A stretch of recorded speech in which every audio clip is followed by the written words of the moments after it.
Hello les propriétaires qui se bougent. Aujourd'hui, je vais pas vous donner une, je vais pas vous en donner deux, mais je vais vous donner trois techniques avancées de tarification pour votre location saisonnière avec un seul objectif, mais ô combien important pour votre rentabilité. Cet objectif, c'est de limiter au maximum les réservations d'une seule nuit qui vont bloquer votre calendrier. Imaginez, vous avez une semaine complète de libre, boum, il y a Jean-Michel qui arrive avec ses gros sabots, enfin Airbnb, Booking ou autre, et il vous bloque une date en plein milieu le mercredi. Ça vous met en l'air toute votre semaine et au lieu de pouvoir louer une semaine complète, et du coup, vous allez devoir louer par petits bouts et éventuellement faire des discounts, des réductions de dernière minute. Et il y a des stratégies pour éviter ça. Et je vous en donne trois aujourd'hui qui sont absolument indispensables à maîtriser. Alors, c'est des stratégies qui ne sont pas utilisées par les débutants. Donc, il y a peu de vos concurrents qui les mettent en place et c'est pour ça que c'est extrêmement important pour vous de les avoir. Pour avoir plus de conseils comme ça, n'hésitez pas à vous abonner maintenant à la chaîne de Eldorado Immobilier en cliquant sur la petite cloche. Comme ça, vous serez notifié des prochaines vidéos que je ferai sur la location saisonnière et les astuces que je peux partager avec vous pour vous aider à maximiser votre rentabilité. Et vous serez également informé quand je serai en live pour répondre directement à vos questions. Alors ces trois astuces, on va attaquer par la première. La première, c'est de utiliser votre outil qui est, je prends l'exemple de Airbnb, l'outil qui permet de faire des réductions. Alors vous avez la même chose dans Booking et dans les autres. Mais pour illustrer que ce soit plus concret, je vais utiliser l'exemple de Airbnb que la plupart d'entre vous utilisent. Donc quand vous allez dans Airbnb, vous pouvez faire des réductions pour des durées de séjour. Donc par défaut, ce que vous avez dans les paramètres, c'est des réductions pour des séjours de 1 mois ou une semaine. Mais vous avez aussi une petite case en dessous qui vous permet de personnaliser ces réductions pour durée de séjour. Et c'est là que toute l'astuce réside. Donc cette astuce, c'est de mettre une réduction pour 2 nuitées. Alors si vous voulez louer à 3 nuitées minimum, vous mettez une réduction à 3 nuitées. Donc vous mettez cette réduction, disons, de 23% pour 2 nuitées. Donc nous, c'est ce qu'on fait. Mais donc derrière, ça fait quoi? Ça fait que je vais mettre un tarif très élevé pour ma première nuitée, à peu près 100 € la nuit, mais j'applique une réduction à partir de 2 nuitées où on baisse de 23% le tarif. Donc concrètement, je ne bloque pas les réservations à la nuitée. Par contre, je fais payer un premium pour tout locataire qui voudra réserver ma location pour une seule nuitée. Et il va payer beaucoup plus cher que s'il avait réservé pour 2 nuitées. Alors, ce qui peut soulever comme question, que j'ai beaucoup comme retour, c'est du coup, ça va pénaliser mon annonce dans l'algorithme de recherche de Airbnb. Et c'est là qu'intervient la deuxième astuce, c'est que pas du tout, vous n'êtes pas du tout pénalisé parce que vous êtes trouvable. Si quelqu'un cherche une réservation pour 2 nuitées, il va tomber sur votre annonce avec la réduction de 23% pour 2 nuitées et donc il aura le bon tarif et il va être incité à réserver. Si il fait pour une seule nuitée, il aura le tarif d'une seule nuitée qui sera plus élevé que celui de vos concurrents vraisemblablement, mais du coup vous ne voulez pas l'inciter à faire ça. Par contre, et c'est là qu'arrive vraiment la deuxième astuce que vous devez noter, c'est que s'il ne rentre pas de date, ce qui arrive très souvent, c'est-à-dire qu'en premier, il y a beaucoup de voyageurs qui vont commencer par se dire je vais rechercher, je ne sais pas exactement quand je vais partir, si c'est mardi, mercredi ou jeudi, et je vais commencer à chercher sur ces destinations les propriétés qui sont à louer et les annonces qui sont disponibles. Et donc du coup, il va lancer sans cette date précise. Et là, l'algorithme de Airbnb est fait de telle manière qui va mettre en valeur votre date la moins chère. Et donc l'astuce qu'il y a là-dedans, c'est que pour une date un petit peu lointaine de votre calendrier, au lieu d'avoir 100 € à la nuit, avec les réductions qui s'appliquent derrière, vous ne mettez pas 100 €, mais vous mettez 60 € par exemple.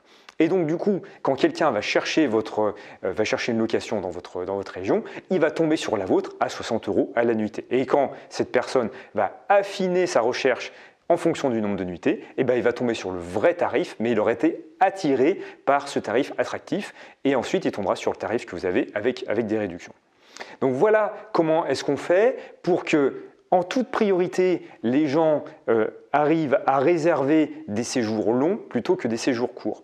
Donc, en préalable de tout ça, ce qui est vraiment fondamental à comprendre aussi, c'est qu'il faut désactiver votre outil de tarification dynamique.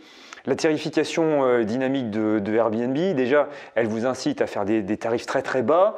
Celle des channel managers, eh ben, elle n'est pas assez fine pour intégrer ces techniques avancées. Et donc du coup, vraiment, moi j'en arrive vraiment à la conclusion qu'il faut mouiller un petit peu la chemise pour pouvoir mettre ces stratégies en place. Mais ça permet d'avoir une telle rentabilité supplémentaire et un tel confort que c'est vraiment extrêmement intéressant. De la même manière, quand vous voulez faire une réduction de dernière minute, si vous mettez réduction de dernière minute dans vos paramètres de Airbnb notamment, qu'est-ce qui va se passer? Quelqu'un qui veut réserver une seule nuitée en dernière minute. Ok, pas de problème, il va réserver avec votre réduction, c'est ce que vous vouliez, pas de souci, ça fonctionne en automatique, vous n'avez pas besoin d'y toucher. Mais qu'est-ce qui se passe si quelqu'un veut réserver en dernière minute pour un mois complet? Eh bien, il va obtenir le tarif à la nuitée de dernière minute pour le mois complet. Donc, si vous aviez un appartement que vous louez 2 200 € par mois, classiquement, hein, c'est le revenu que vous attendez pour votre appartement, mais que en tarif de dernière minute, vous appliquez 50% de réduction, qu'est-ce qui va se passer? Il va se passer que les gens, en dernière minute, ils vont louer tout le mois à 50% de réduction. Et ça, c'est pas ce que vous voulez. Parce que si vous attendez 2 000 € par mois avec votre appart et que derrière vous touchez que 1 000 €, c'est pas exactement ce que vous voulez, surtout si quelqu'un vous prend en dernière minute et c'est pas l'objectif. Du coup, vraiment, je vous incite à ne mettre des réductions de dernière minute que en dernière minute et manuellement. N'activez jamais les outils de tarification automatique. C'est jamais les plus pertinents. Ça donne des grosses mesures. Voilà, contrairement à ce qu'il peut vous expliquer sur le yield management, c'est jamais quelque chose d'extrêmement fin, d'extrêmement précis et vous pouvez vous faire prendre en défaut par les plateformes de réservation. Dernière astuce que je voulais vous expliquer aujourd'hui, c'est si vous avez plusieurs propriétés.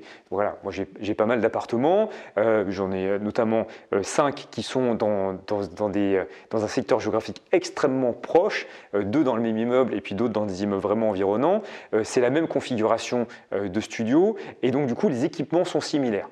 Et donc ce que je fais, c'est que si jamais j'ai quelqu'un qui vient réserver une nuitée qui m'embête en plein milieu d'une semaine ou au milieu de plusieurs nuitées, voilà, si j'ai des gens qui ont réservé le week-end, qui partent le lundi, d'autres gens qui ont réservé à partir du vendredi et que boum, j'ai une réservation le mercredi, c'est dommage parce que je peux me couper d'une réservation du lundi au vendredi pour quelqu'un qui vient travailler dans les environs par exemple. C'est quand même super dommage. Donc du coup, j'appelle la personne qui a réservé au milieu, qui souvent, c'est vrai, a payé plus cher, vu que j'ai mis en place le principe que je vous expliquais tout à l'heure, et je lui propose de la déplacer vers un autre appartement tout à fait similaire. Donc je lui explique, voilà, pour optimiser mon calendrier, ça me bloque complètement ma semaine, je vous propose de vous mettre dans cet autre appartement qui a des équipements complètement similaires, qui est dans le même secteur géographique, ça me rendrait énormément service et les gens acceptent. Les gens, c'est pas des enfoirés, les gens, ils comprennent vos problématiques et quand vous leur expliquez honnêtement et clairement les choses, c'est comme pour un hôtel qui vous change de chambre,